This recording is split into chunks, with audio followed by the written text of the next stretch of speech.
Hey everybody, I hope you're all doing well. My name is Ben. I'm here doing a Multiphonic-a-Day. Today's day 2. It's March 18th, 2020, which means it's self-isolation day 5 for me. And as I mentioned, this is day 2 of a Multiphonic-a-Day. Thank you to all of you who watched the first video yesterday and who liked and shared it and subscribed to my YouTube channel and who also commented. I got several requests actually, which will be honored later in this week, and I really appreciate you guys checking it out and hope you continue enjoying the videos and giving me some feedback. So today I'm going to talk about another one of my very favorite multiphonics. This is the Goobie Special. It sounds like this.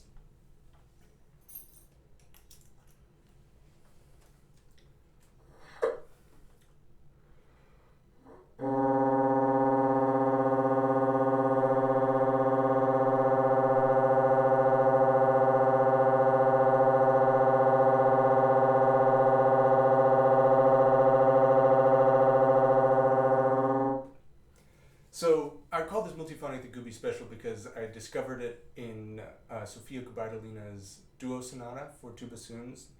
It's actually the last sound that the first bassoon plays in that piece, and it's this really completely hopeless and creepy and strange ending where the second bassoon is trilling between a B and a C, and the first bassoon is playing that multiphonic, and the 2 beatings of the trill and the oscillations of that multiphonic are interfering in a really beautiful way. Since I'm isolated, I can't have another bassoonist here to play, but I did record a trill so you can hear what it sounds like. I have my handy shoehorn here to press the space bar.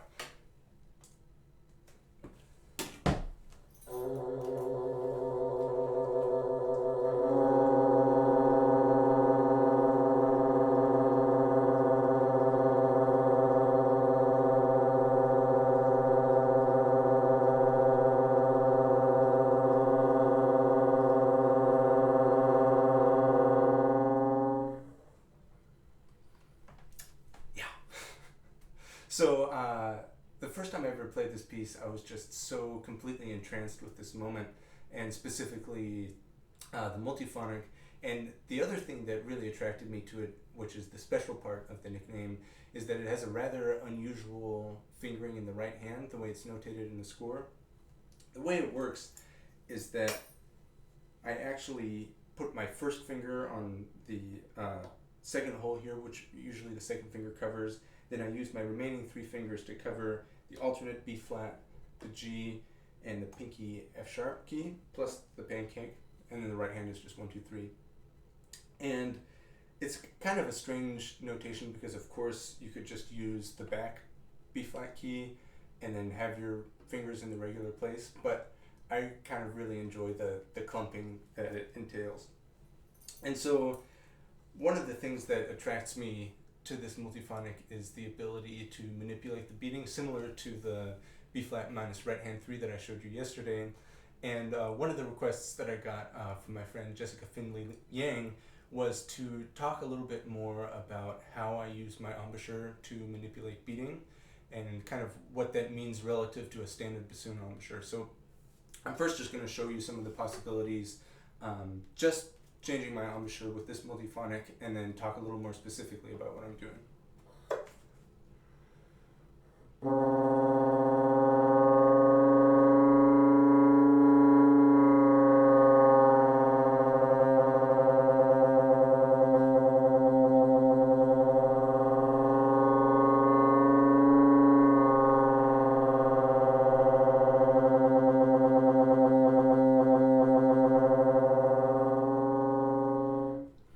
So as you can hear, there's a pretty broad range of speeds available in this oscillation, from a really slow rhythmic kind of oscillation to a faster one, and you can hear as the rate of the oscillation accelerates, the pitch tends to go up a little bit, and that's because the tighter my embouchure is and the further it is up the reed, the faster the oscillation is going and the higher the overall, or kind of the general pitch of it is.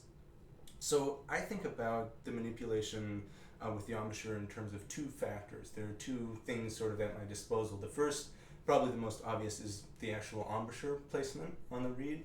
So I'm starting this one kind of from a standard middle of the road bassoon embouchure if you were playing, in the mid-range of the instrument, just kind of near the middle of the reed. And I'm moving all the way up to the point where my lips are almost on the first wire. So this is an embouchure that you might use to play, say, a high E at the top of the treble clef staff. And then I'm moving it all the way down to below where it might be for low B flat. So really coming extremely far off of the reed, about as far as I can, while still maintaining contact to it. And then along with that, I use a combination of the actual motion, lateral motion towards and away from the vocal, combined with a pinching of the lips, just as you would with the regular bassoon embouchure. If you think about playing a chromatic scale from the low B flat up to the high E, there's a migration of your embouchure from further out on the reed towards the first wire, and a tightening, generally speaking, of your lips from relatively loose for the low register to extremely tight for the extreme high register. And I would say that the only difference in that is that I probably go to further extremes than I usually do in kind of standard orchestral bassoon playing. So I'll just demonstrate that one more time because it's fun.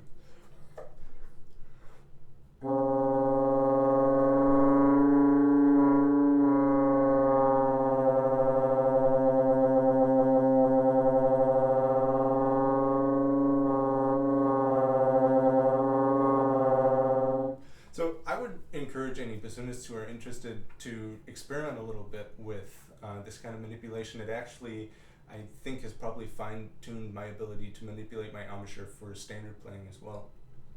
And before I end this video, I want to show you a couple other things that I love about this Multiphonic, the Guby Special, which is that in addition to manipulating the beating and the pitch with my embouchure, there are a lot of opportunities to manipulate it with fingerings.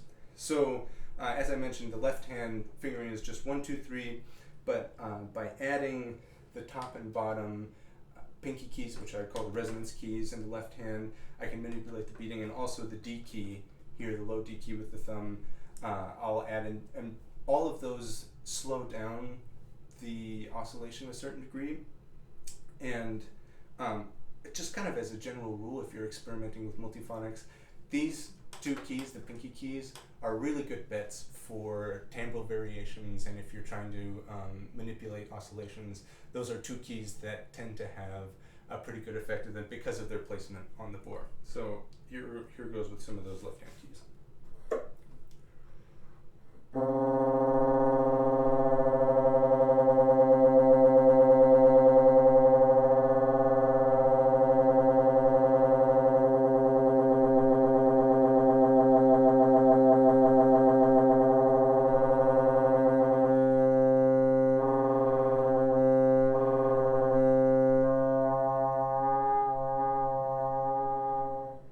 So what you heard at the end when the pitch went up and when the timbre changed the most was a combination of the thumb D key and the lower resonance key.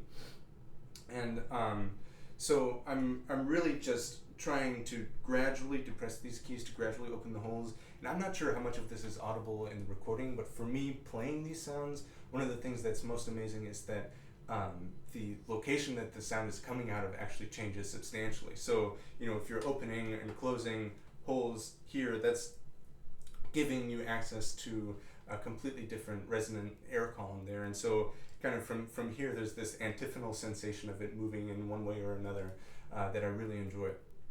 So those are some left-hand manipulations, and with this multiphonic, I can also manipulate the right hand a good deal. And my two favorite ways to do that is to lift up the pancake key.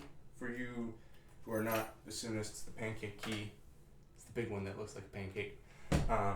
And also lifting the second finger, which is actually the first finger in this case. It's where the second finger usually is. So that sounds like this.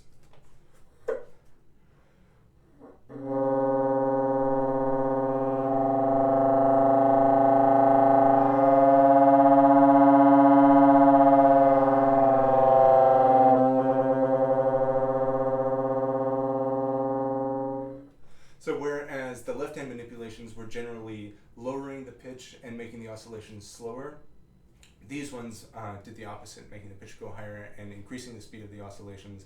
And so with all of these tools combined with the embouchure and the left and right hand manipulations, there's actually a really amazingly broad range with this one fingering being manipulated, adding and subtracting other fingerings in terms of the sounds that are available. So I'm just going to play around with that a little more, and thank you for watching. I hope you'll tune in again tomorrow. Please continue giving me your comments, your questions, your requests. I'll do my best to answer them and to feature them in these videos, and hope you're all staying safe and healthy out there, and see you tomorrow.